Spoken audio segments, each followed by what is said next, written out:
The Mob Psycho 100 anime series takes a full turn, going from a comedy coming-of-age story and transforming into a full-blown shonen battle action show. It's pretty awesome.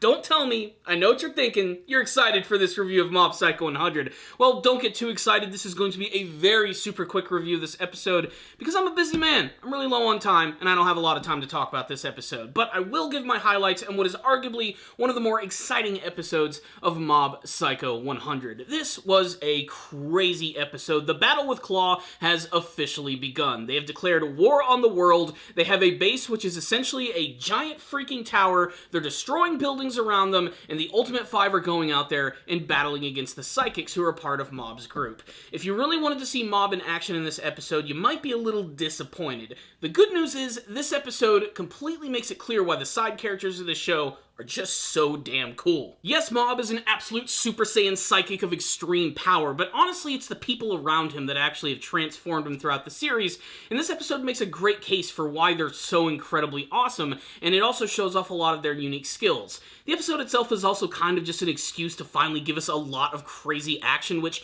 at this point in the show honestly makes it almost feel like a completely different series, as most of the season has been completely dedicated to building up the character of Mob, showing his development, of going from a timid, weak boy into a slightly not-so-timid, weak boy. In fact, the entire tone of this episode shifted so much it almost felt like I was watching like a shonen battle action anime or reading a manga series, a la Dragon Ball, One Piece, or Naruto. That didn't necessarily make it a bad episode, as I, the anime action junkie, really appreciated a lot of the style of this episode. Everybody has crazy psychic powers. They could get really boring with it, like they could basically just lift up objects and throw them, and all that stuff does happen, but a lot of these psychics have really unique powers, such as this one member of the Ultimate Five who has the ability to conjure massive man-eating plants. He even battles against these three warriors, which again focus on defense, attack, and support. It's really damn cool the way that this is actually done in the episode, but really it's just there to establish how incredibly powerful the Ultimate Five are.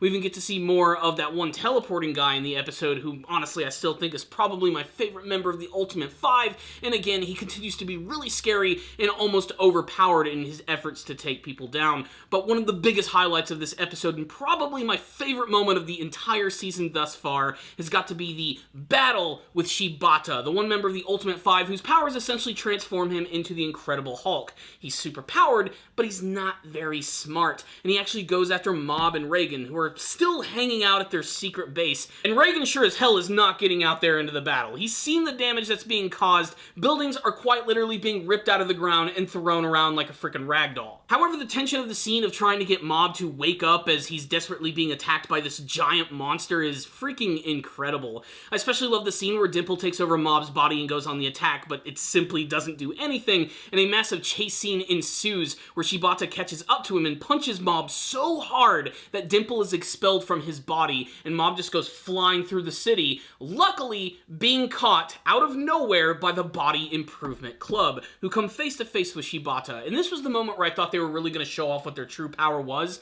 and while these guys are incredibly awesome with their physique and devotion to actually being like really strong and muscular, they stand not a chance against Shibata. That is, of course, until Dimple takes control of the leader of the team and this epic confrontation takes place. And guys, this entire scene is great and makes me realize that the Body Improvement Club need their own anime spinoff. These guys are fucking hilarious, and they just look so cool when they're in action. They're giant meatheads, but they have hearts of gold. They genuinely want to help their friend, and while it does seem like they almost do take out Shibata, they don't. But Mob wakes up, buries him in the dirt, and that's pretty much the end of the episode, as we build up even more crazy battles for the next episode of the series. So what's the rundown on this episode of Mob Psycho 100? Yes, my thoughts are all over the place on this episode, but trust me when I say that this is one of the best action episodes of the series, with so many crazy good fights going on, and the introduction of even more crazy characters and powers. Like I said, I think the biggest accomplishment of this episode is simply that they took the concept of psychics